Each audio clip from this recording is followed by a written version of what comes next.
It's Big Board Sports with Roger Wyland on 104.5 The Team.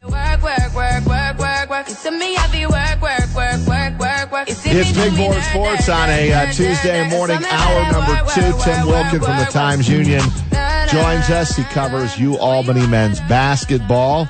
And we got a game coming up on Sunday that people are a little bit hyped about, which is great. I think it's great. This UAlbany and Siena, right? Is Siena the opponent? Is that who they got this week? I think so. Okay. Jimmy Patsos tomorrow in our studio at 10:15, and we have Jimmy throughout the course of the season. We have Will on Monday, so I already heard what Will had to say, and Tim Wilkin joins us here in studio. Good morning, Tim. Hello, guys. How are you? Why don't you guys have Will and Jimmy in together? It's a great idea. I just don't think we'd be able to fit them both in the same room. Well, they are going to be together today. Where are they going? I don't know what time. Where? We got to figure this out. It's at the Stuyvesant Plaza today for a tree lighting. And Jimmy and Will. How symbolic. They're going to hold hands. They're going to be together at the tree lighting today. Geez, they might kind of roll into the tree together. I don't know. I'm telling you, that's all balderdash. All their, I really think they like each other. They're hyping this game. Do you think so? I do. That's right. I mean, you talked to Will after the game. Like, we had him on. We had Jimmy on 2 weeks ago. That's the whole thing got rolling with Jimmy just out of nowhere, saying that the thing that got everyone rolling with is when Jimmy said that this will be it. They're not going to play any more games at SEPCU. That was the headline came out of that show. And then, Will had his comments and whatever. And then Jimmy came back last week. It was really just having fun. Yeah. He was just being funny. He was trying to be, Jimmy's Jimmy. And I get that. And I respect Jimmy for that. And then you, though, don't let it go because you don't care the fact that UAlbany beat Brown, 80 to 76. So you ask one question about Brown, and then you got Will to continue to talk about the Siena game and Jimmy Patsos. But, from our standpoint in our business, what do people want to read about? Do they want to read about Brown? I mean, not Will Brown, but do they want to read about the Brown game, or do they want to read about the Siena game? I think that's a no-brainer. Where do you stand? The reason that this is getting so much play, because it really hasn't, fans still show up at the Times-Union Center, but we haven't had a lot of friction lately at the Times-Union Center. Really haven't. But now, because the game's at SEPCU, everybody's a little wound up. Siena fans are a little wound up. They don't like the game being played there, all of that stuff. Where do you stand on UAlbany getting a shot to host the game? Well, it's about time. I mean, and then, I'm not, and believe me, I'm neutral on the whole thing. But if you're going to have a series, each year, and you don't play at one team's venue, there's something wrong with that. I mean, I think that, yes, Siena plays at Times-Union Center. They can get 10,000 people down there. SEPCU Arena seats, I think they announced it 45 and change. But if you're going to have a series, you got to play every other year at the other team's building. That's just the way you do it. I mean, I don't know if there's any other mid-major rivalry in the world that has a game at the same arena every year. I mean, Will's got a point on that. And, I think if the series is going to continue, and I have high doubts that it will after next year, it's got to go, I think, back and forth. It's the only fair way to do it. So you think the game is going away after next year? Yeah. If I was a betting man, and I would bet after next year it's over, unless there's a deal where it goes back and forth. Because, Albany's got to say, enough. If we want to continue this series, it's got to be played at SEPCU Arena every other year. I feel like for the longest time, Albany didn't have the foothold to be able to legitimately have that conversation. Like as a whole, and I've said this, throughout the years, Siena was winning NCAA tournament games when Albany was still playing Cortland and Oneonta. Well, I guess they still play in Oneonta. But you see what I'm saying? But now, it's taken 15 years, and you look, 5 NCAA tournament appearances since 2006. They've controlled the series itself as of late. I think it's 3 of the last 4 or 4 of the last 5. And I think they finally felt like, hey, you know what? If we're ever going to, this is the wrong way to phrase it, but stand up to Siena and say, guess what? No, we're not going to agree to just go. It was that time. Do you feel the same way? But I think it should have been from the start, back and forth. That's what it should have been from the start. And if you go back in the Will Brown history books, he was advocating for that from the beginning. I mean, it's not like this just came about yesterday. Even back in the days when they were getting whacked by Fran McCaffrey's teams, he was talking about, the game should be played at Sefke Arena, and he's right. I mean, if it's a true series, it should be at each team's venue every other year. I think it's a no-brainer. Let me throw this out, though. Why, and it won't happen, but can they make it that it's fair for both sides, that it truly is split down the middle, and play the game at the Times Union Center, and then you get the 10,000 crowd, and you're not shutting out 5,000 people who want to see this game? Can they come up with a plan where they got the court, one logo, the other logo? Albany fans are happy with their seating arrangements. The gate is split down the middle. Can they absolutely make it a 50-50 fair shake of Albany and Siena and play the game at the Times Union Center? No, they can't, because it's still Siena's home court. That's where they play all their home games. I mean, you can paint Albany's logo on the court, but it's still Siena's court. It just won't work. And I think that, the Albany fans have been not treated like maybe they have been treated like second-class citizens. They get crappy seats. Can I say that on the air? Yeah. Yeah, oh yeah. Yeah. Oh, okay. And, he has a 7-second delay if we need it.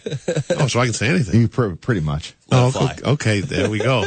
But, the Albany, they have not been, in their eyes, been treated fairly down at the big arena. And they probably have a point, sitting up in the corner the corner sections of the TU Center. But I also get where, it's a community game, and you want to get as many people that can see it. But you don't want to do that at the expense of one of the teams. And that's what has happened with Albany.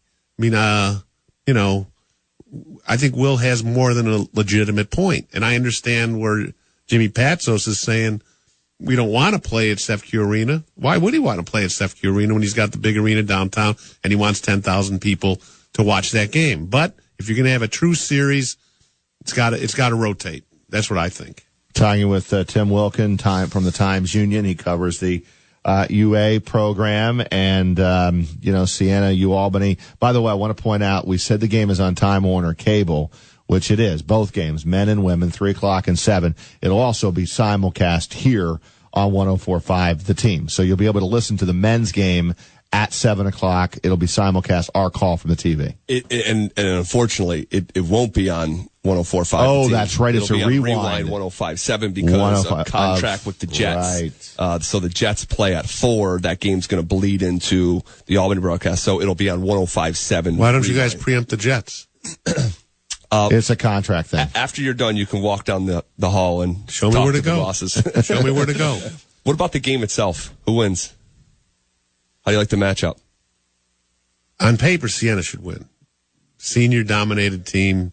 They've got guys that have, like a Brett Bisping and a Marquise Wright, Nico Clarith, a sophomore, Levon Long, Javion Oganyemi. They've all been there. They know how to play the game. Will's team, is still finding its way. I mean, this is a whole really new group. I mean, other than Joe Cremo, who has got a lot of experience. Well, you got Mike Rowley and Greg Steyer on the inside, but the guards don't. But the guards don't. I mean, I think by the time they start the America East season, they'll be okay. I mean, I think that David Nichols will get it. I think that Marquise Grayson, who had showed some flashes against Brown, will get it. And if they get Jerron Lands back, and they, not having him for the Siena game is going to be a huge blow because that really, really depletes their inside depth, and that's the problem they had last year. I mean, if Albany gets in foul trouble, it could get ugly. And Nico Clarith will be available. He's serving a 3-game suspension, right? But that started on Friday night at Kansas. Right. So he missed that game.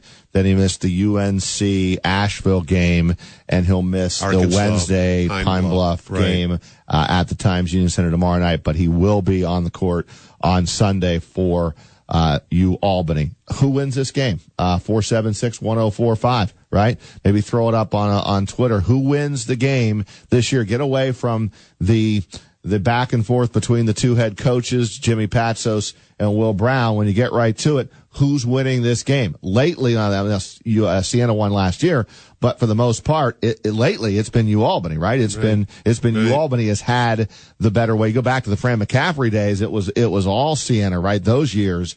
And they were the heavy favorites. I would say Siena is favored to win this Definitely. game. Who do you think wins? 476-1045. It's at Buys Line at Roger Weiland. You have Twitter. I do have Twitter. What is it? Don't pump his handle, Roger. Why not? It's TJ Wilkin. TJ Wilkin. If you want to see some fun quotes from Will Brown on Sunday night, go to TJ Wilkin because he was firing off. I didn't walk out of the Mohegan Sun till almost 1 o'clock in the morning. Yeah, he gave you more than enough material. There's no doubt about that. I think Will loves talking about it, and the thing about it too, and we don't have to keep dwelling on it, but we are. The thing that he was most upset about was he thought that Jimmy was taking shots at his kids, his program, Zach By. Did you get the feeling that Will legitimately? I know we're hyping the game, but that he was upset. Yeah, I that do. He was mad. I do. He wasn't like, I want to punch Jimmy Patsos in the face mad. That he wasn't that. He was mad that when Patsos alluded to his JUCO players, the fact that they played a D3. He took exception to that because, it's a shot at his team and his players, and it's a shot at how he recruits, I guess, right? I mean, that's what Will Brown recruits, but I don't think Jimmy was taking a shot at how he recruits. No, I don't either. But he was just mentioning the fact that they got a lot of JUCOs, sure. And if he talked about the fact that Will never wears a tie at a game, I don't think Will would have had a problem with that. And then Will shot back with about they play at the Times Union, only 2/3 Phil. Yeah, but he's a little off on his math. I mean, they do average 6,000. Yeah, they get a great crowd. They really do get. They do get a great crowd, but they, a lot of the times the TU Center is curtained off in the upper deck, so it's not like they're expecting 10,000 every game. They would get 10,000 for Albany. They get 10,000 for MAC tournament games. It's but they're not going to get 10,000 when they play Arkansas Pine Bluff the night before Thanksgiving. No. But you guys aren't going. Wednesday, I'll be working, but I don't know that I'll be. I might go. I might go to that game.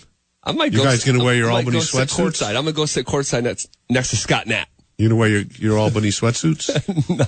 I'll be glad when the game's over, to be honest with you. Me too. I will be glad when the game is over. It's a fun game for the area. It is a fun game. It is. And I'm really trying to just look. I get a lot of people just because I do play-by-play for Albany. I get the Siena fans just come after me. Well, that's happened for years. That's been happening for years, but it helps. I do have a good relationship with Jimmy, and I do like Jimmy, and I think he's fun. Yeah. And I enjoy him when he comes in there because he's just a fun guy. He's great radio. Great radio. He's great like radio. That day 2 weeks ago was like so great. That was great. It was the most listened to blog that we put out there times 2. Yeah.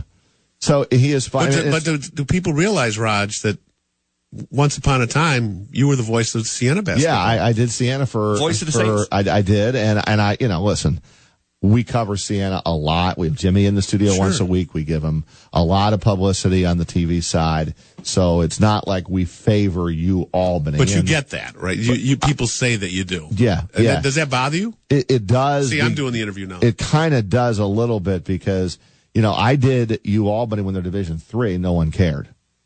I did. Don't say that around Doc Sowers. No, but I mean, like the Siena fans didn't care. And in Division II, no one cared. It's only when 1999, when all of a sudden they became a Division I program and I was still doing play-by-play for Albany. And then the rivalry renewed. Whoa, now Roger is, he's a Albany guy. And I am. I mean, I get paid by the University of Albany, and it's it is what it is. But I don't dislike Siena. Respect their program. Always have. Think Jimmy's doing a really good job, and I hope they win the MAC. Right. Hey, maybe we'll have two teams going to the NCAA tournament this year. And that's the thing. It's more fun. This place is more fun when Siena's good and Albany's good, and that's what we have right now. We got two really good teams. Sure. Tim, can you make a pick now, or are you going to wait do we have to read it in the Times-Union? I'm not. It's like when I ask you to give me a winner for the Derby, you tell me you got to read in the paper. That's right. I'm gonna hold off on it. Are you not sure, or do you know right now? I know who I'm gonna pick. I pick the same team every year. If people remember all that, so you pick Siena every year. Yeah, I mean, I think that. If you're using all the logic for this game, you think Siena wins, but there are the intangibles. I don't know if. Joe Cremo might be the most intense guy I've ever seen play basketball at this level. And, he's going to be wound up big time for this game. And I think a lot of what he does rubs off on his teammates. And I think that they'll be ready to play. I mean, if any guy on either team isn't ready to play, then there's something really wrong. I mean, it's, these are kids. These, you get 34 chances a year to put on your uniform. If you can't be ready to go every single night, I can't believe when these coaches are saying, well, we weren't there tonight, we weren't ready to play. There's something wrong when you're not ready to play a college basketball game when you have so few opportunities. This is not the NBA. But that all being said, I think on paper, Siena is the team to beat. Yeah. I think it'll be a close game, but I think I'll probably end up picking Siena. Yeah. Do I have to make a pick? I don't have to. You don't have to now. No, I don't have to. Period. Well, I did. You do. No, I don't. I don't have to make a pick. No, you don't have to. No, I didn't last year. Well, make one right now. Come on. No. The only thing that I can't figure out, Raj and Tim, is whether it's a good or bad thing for Albany that Siena will be playing with all 5 starters for the first time on Sunday. I don't know if we haven't seen the best of Siena yet because Levon missed the first part of the season. Now, Nico Clarith has missed some parts. They're all going to be there. I don't know if the lack of that rhythm is a good thing for Albany or the fact that we haven't seen all 5 starters play together is a bad thing for Albany. But it's not like these guys never played together either. It's not like they're going to be seeing things they've never seen. These guys played together all last year. I don't think that'll be a factor. I think it's going to be an emotional game, and we all know that CEFCU Arena is going to be a great atmosphere because it'll be sold out. It will be. You know what? The atmosphere at CEFCU is going to be great. It's going to be insane. That will be fun because it only seats 5,000, and you're kind of right on top of each other, and the coaches are going to be on top of each other too. There won't be as much separation from Jimmy and Will that they have when they're at their respective benches at the Times-Union Center. That's a great point. I would not be surprised, and we've seen this in years past at the TU Center. I would not be surprised if there is a high drama peak moment on Sunday night where Jimmy and Will are going back and forth on the same floor. I'd actually be surprised if it didn't happen. Little yapping. But it'll happen, right? Little yapping, yeah. It probably will. Will does it anyway. Right. He did it Sunday night at Mohegan Sun with the Brown coach. I know. I saw that. Because he was looking down, talking to him. Now, the thing about that is there was nobody there. So at one point he did make some comment about Mike Martin was complaining. He's the Brown coach, was complaining to the officials, and Coach Brown went, "Hey, Mike, you might as well quit because these guys aren't listening to either one of us." And it was an empty arena. So it was empty arena. I think that bled right into our broadcast. What was he saying to the fan? Because you were it wasn't a fan. I think it was Mike Kitts, who was one of the director of referees. Oh. He was yipping at him about saying that he had the same referees 2 nights in a row.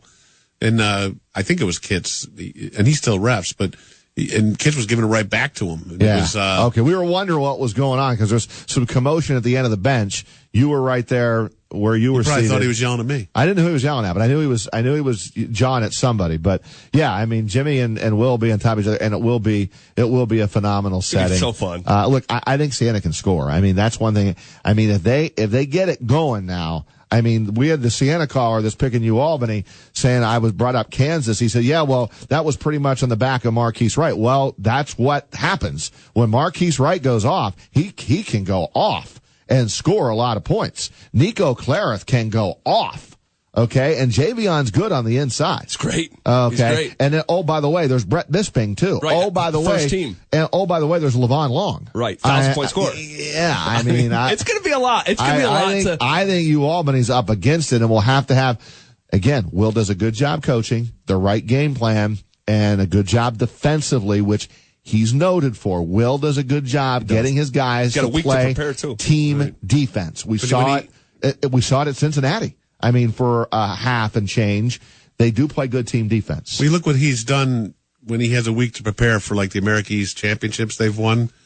You know, I believe he's 5-0 in America East championship games. He can coach. When he has a week to prepare, there's no doubt in my mind his team will be ready. Whether they're good enough to beat Siena, well, that remains to be seen.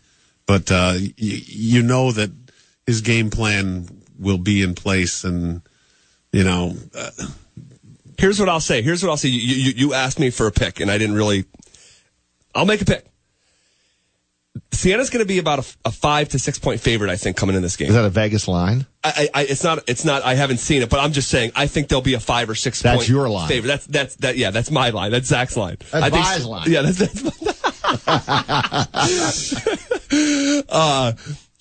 here's what I'll say. When we talk about this game, everything gets thrown out. The resumes, the prognostications, the picks, the spread. Right. That's true. It all gets and thrown you know out. why, Zach? Because back when McCaffrey had those loaded teams, and I would say, there's no way. Albany still, they didn't win, but it was still a game because it just was a game. And I believe they did win one of those games. They might have won one. I think it was 6 years ago. But Siena was a heavy favorite back when, because McCaffrey had that 3-year run where those teams were the best they've ever had at Siena. Yes. But what I'll say is, if you're going to pin me down, and I'm not just saying this. Pin him down! I'm not just saying this.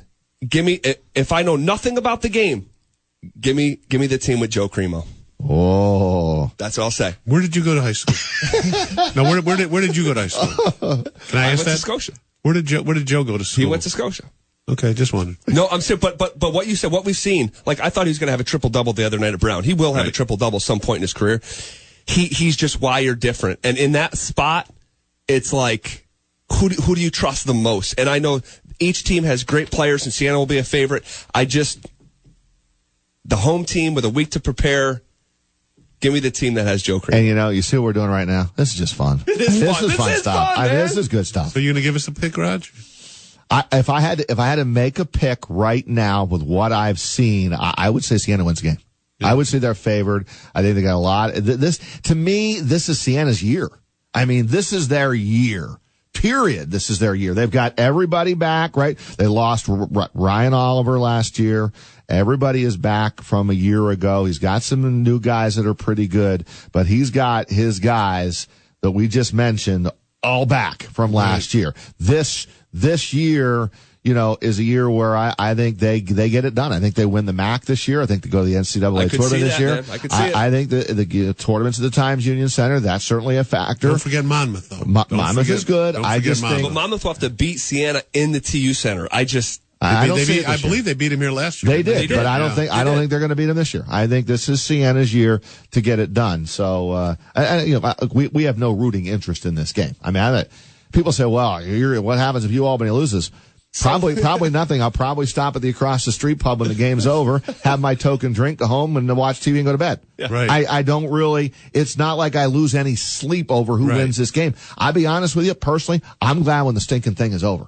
Stinking thing. I mean, seriously, people just drive me crazy with this game. They really do. But you can see why they do it. I mean, people get, other than the Travers Stakes at Saratoga, this is the biggest sporting event in this area. It is. Each year. And that's why I think it'd be a travesty. And speaking as a guy who's from here and has loved this game, if this thing goes away, we will all be worse off. Well, it won't go away if they go back and forth. Yeah, and listen, I get where Siena's coming from, and I get the 5,000 that are not going to be able to get into to see this game. I get that. That's too bad. But you can't have a rivalry. You can't have a rivalry in a 3-year contract if you don't have at least one of the games. I think at CEFCU Arena. I think even if you went 2 for 1, that's not fair to Albany. I mean, it should be every other year. I mean, all respect to Siena, they're not Duke. This is it's not like when Syracuse played Albany and it was a 4-for-1. Right. This is 2 mid-major programs in the area. It should be played on each other's home court every other year. And if it doesn't happen, and if it won't happen that way, then that's the end of it. Timmy, we don't keep anybody in this studio longer than usually 8 to 10 minutes. What does that Because our mean? consultants tell us once you get to 8 to 10 minutes, they bored. They want to go move on to the topic. But with you in the studio, we've kept you longer. Transcendent. I'm telling you. You are the man. I appreciate it coming in here to see you guys. And Tim Wilkin does a great job. Yeah. We love and he got Lee. us Bob Baffert. And I you did. got us Bob Baffert. That's right. I heard that interview. You guys did all right with that. Yeah, I asked him to critique us on that. I'm like, how do we do? Yeah. We He's get our other Baffert. consultant. We did all right. You did fine. You guys Grade me you out. guys- Would be a B? C? you guys got an A on that An one. A? I mean, it was. You know what? I went right to me. I tried to localize it right away with that interview. I went Did a good right job to with that, American Pharaoh. Because I think when you Right. think of Baffert now in this area, people will love Baffert forever in the capital region because he brought American Pharaoh here when he didn't have to and put him on the racetrack, and he got beat. Right. And he still was like, you know what? I would do it again. If I had the same situation, I would do it again for the fans and for the public. No doubt. I mean, and then he came back and won it this year. And then he came back, and I really felt good for him winning. And then he went on to win the Breeders' Cup Classic too. If we start talking incredible. horse racing with Tim, we're going to cut into Levesque and Goss. Forget Hahn and Humpty here. All right, Timmy, good to see you. Thank you. Appreciate Thank you, it. guys. We'll keep